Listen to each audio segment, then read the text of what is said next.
Hi there. When I first read this book, the Bhagavad Gita, it was the idea of Dharma that stood out to me more than anything, and probably really the only thing I took away from it. I guess I didn't read it at the right time in my life, but I think this is the right time.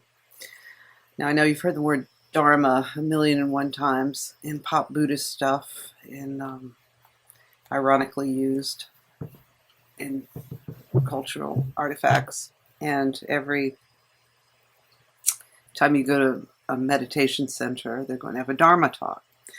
But what Dharma really means, I think, is your purpose and your duty to fulfill it. So when Arjuna tells Krishna that he does not want to fight his family members, Krishna responds, so this is paragraph 23, the self cannot be pierced by weapons or burned by fire. Water cannot wet it, nor can the wind dry it. The self cannot be pierced or burned, made wet or dry. It is everlasting and infinite, standing on the motionless foundations of eternity. The self is unmanifested beyond all thought, beyond all change. Knowing this, you should not grieve. So he's saying that ultimately what he's saying is that everyone is a manifestation of Brahma. That is the self. The self is Brahma in you, and that you will never die. And then he says, considering your dharma, you should not vacillate. For a warrior, nothing is higher than a war against evil. The warrior confronted with such a war should be pleased, Arjuna, for it comes as an open gate to heaven.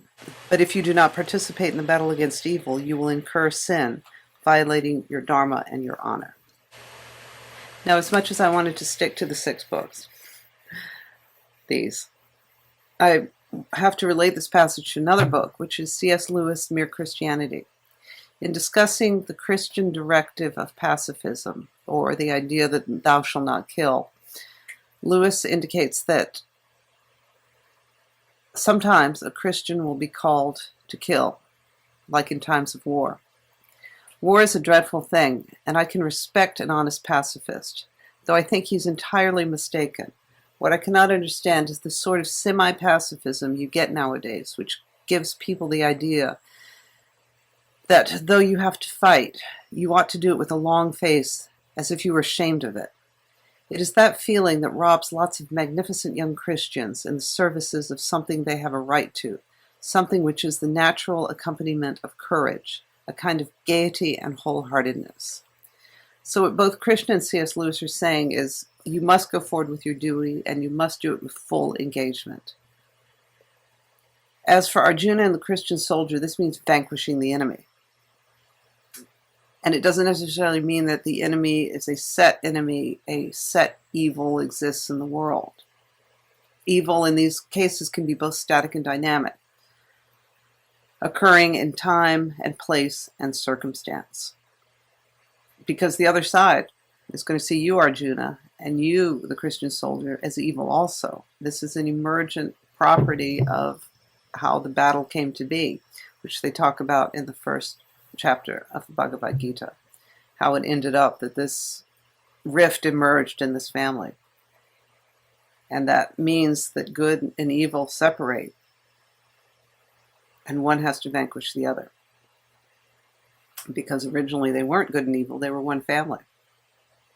But it doesn't mean you go out and vanquish evil out there in the world. You do it when the pattern emerges, in this case, a Persigian social pattern. Engaging in war is a social pattern, emerging out of the social pattern of family, strangely enough. So when that pattern emerges, you as a soldier have a duty, and that duty is to kill. The shame of not doing your duty means that you have chosen an easy path through so-called pacifism, meaning you are putting your values over the higher emergent pattern, and that's why you will be shamed. There are some people who have a dharma of pure pacifism. Some monks, for example, would never kill anything. Some Hindu monks don't even kill insects. And that may result in your own death. You won't defend yourself if someone's trying to kill you, because that's your dharma. So an ascetic would choose his own death over self-defense, and he will not be shamed.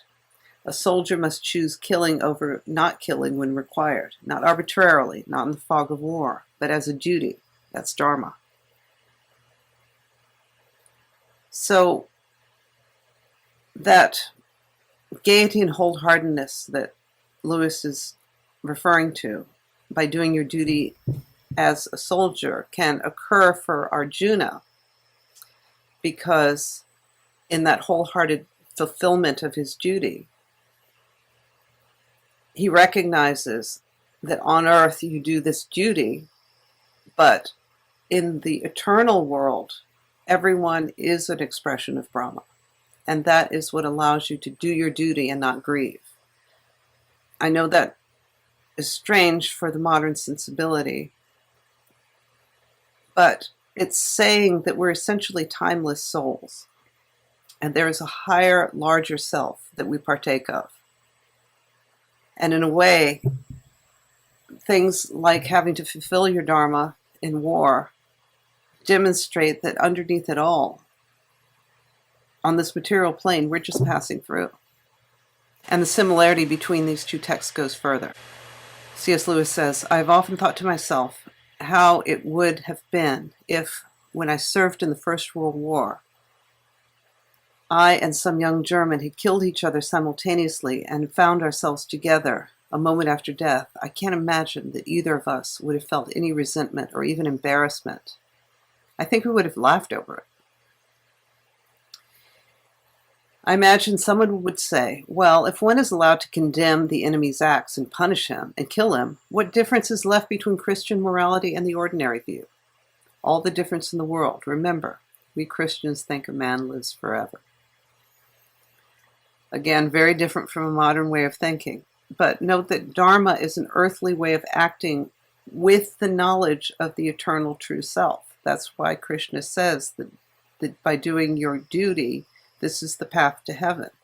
This is aligning with the true self. And this is the crux of what the Bhagavad Gita seems trying to impart.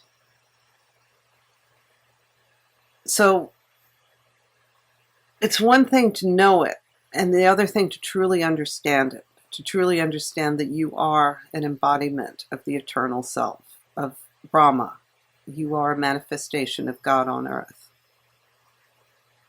And I think the Bhagavad Gita is trying to teach how to get that higher self activated and keep it around more of the time, to live as if this is true. In fact, to live with the absolute knowledge that this is true. So I hope that makes sense, and I'll see you next time.